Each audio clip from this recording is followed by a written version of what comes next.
the MPC voted unanimously to reduce the policy repo rate by 25 basis points to 6% with immediate effect. You are all aware that India is very vigorously and proactively engaging with the US administration on the foreign trade agreement.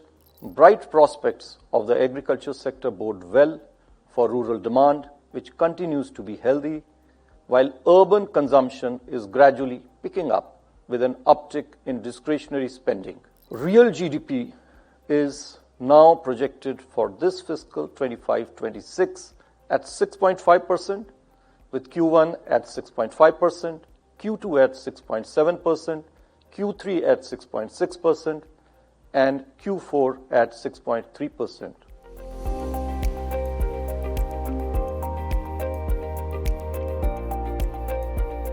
Amidst this turbulence, the US dollar has weakened appreciably, bond yields have softened significantly, equity markets are correcting, and crude oil prices have fallen to their lowest in over 3 years. In fact, as we speak, it is about $60 to a barrel.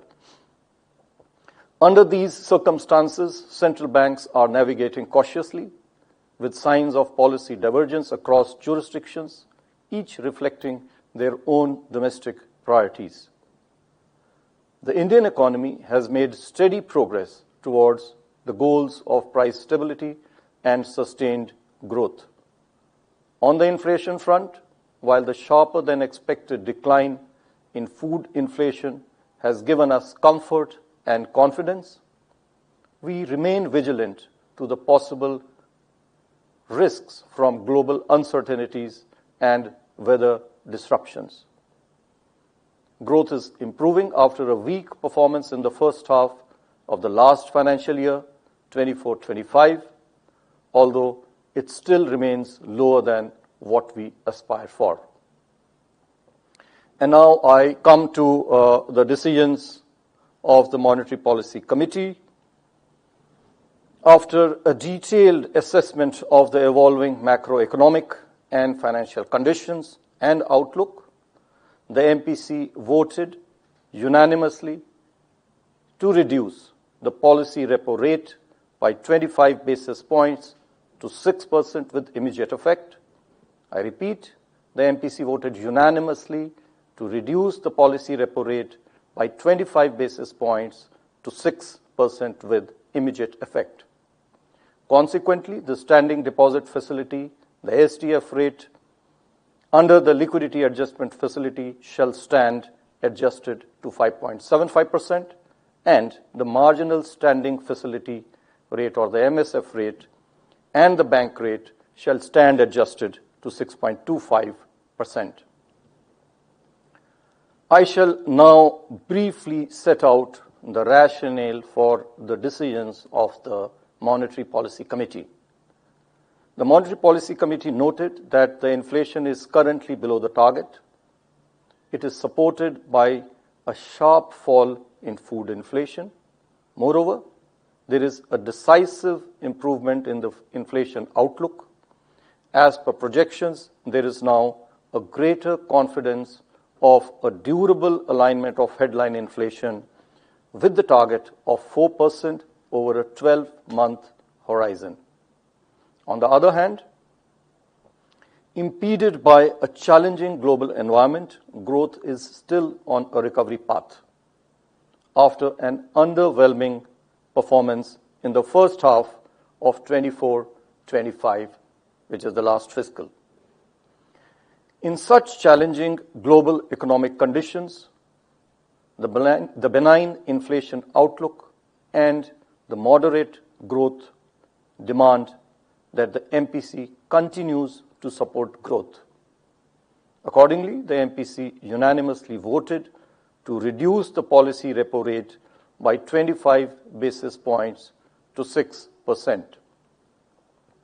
Moreover, it also decided to change the stance from neutral to accommodative. It also noted that the rapidly evolving situation requires continuous monitoring and assessment of the economic outlook.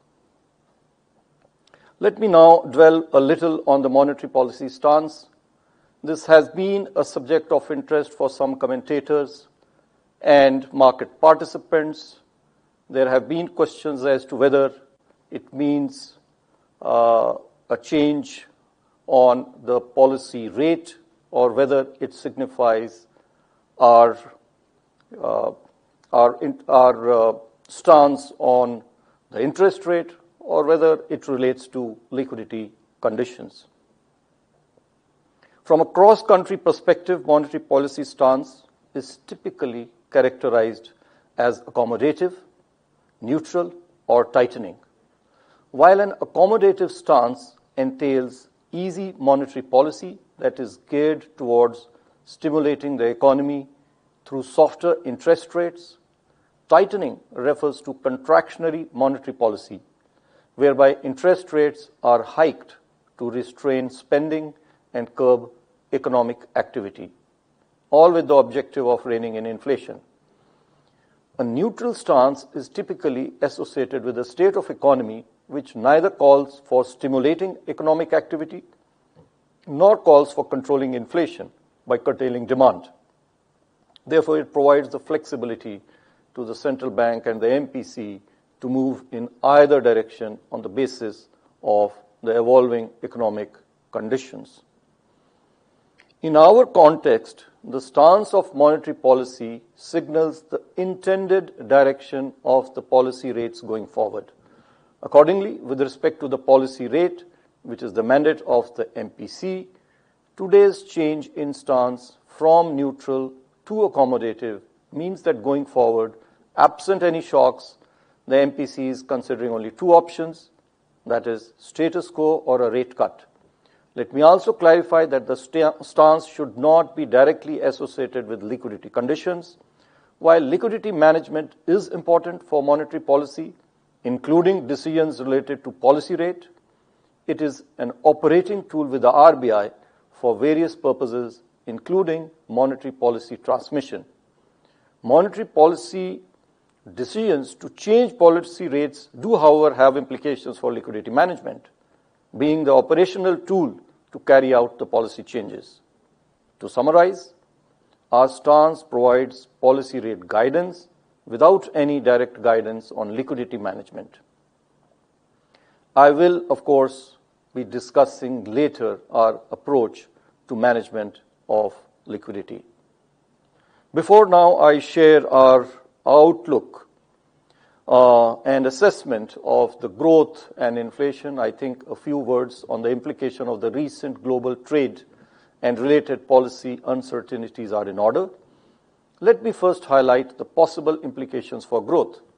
First and foremost, uncertainty in itself dampens growth by affecting investment and spending decisions both of businesses and households.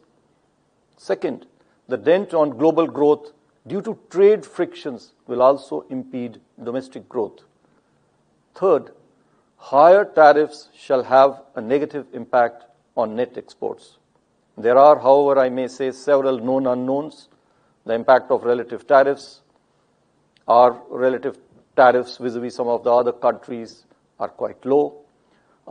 Then there is the unknown of the elasticities of our export and import demand and the policy measures adopted by us. You are all aware that India is very vigorously and proactively engaging with the US administration on the foreign trade agreement. These are just to name a few. These make the quantification of the adverse impact on growth difficult. The risks to inflation, on the other hand, are two-sided. On the upside, uncertainties may lead to a possible currency pressure and therefore imported inflation. On the downside, slowdown in global growth could entail further softening in commodity and crude oil prices, putting downward pressure on inflation. Overall, while global trade and policy uncertainties shall impede growth, its impact on domestic inflation, while requiring us to be vigilant, is not expected to be of high concern. Coming now to our growth outlook. Real GDP, as you are all aware, this year, as per the MOSPI figures, is expected to grow at 6.5%. This is on top of a 9.2% growth rate observed in the previous year, which is 24-25.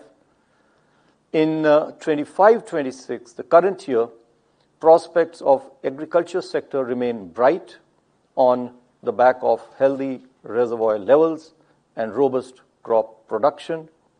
Manufacturing activity is showing signs of revival, with business expectations remaining robust, while services sector activity continues to be resilient. On the demand side, bright prospects of the agriculture sector bode well for rural demand, which continues to be healthy, while urban consumption is gradually picking up with an uptick in discretionary spending. Investment activity has gained traction and is expected to improve further on the back of sustained higher capacity utilization, government's continued thrust on infrastructure spending, healthy balance sheets of banks as well as the corporates, along with the easing of financial conditions.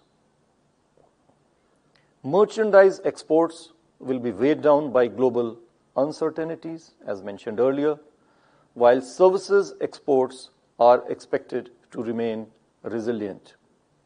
Headwinds from global trade disruptions continue to pose downward risks. Taking all these factors into consideration, real GDP is now projected for this fiscal 25-26 at 6.5%, with Q1 at 6.5%, Q2 at 6.7%, Q3 at 6.6%, and Q4 at 6.3%. While the risks are evenly balanced around these baseline projections, uncertainties remain high in the wake of recent spike in global volatility.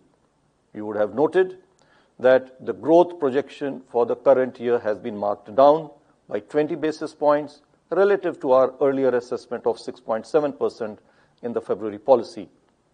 This downward revision essentially reflects the impact of global trade and policy uncertainties, which I had highlighted a little while ago.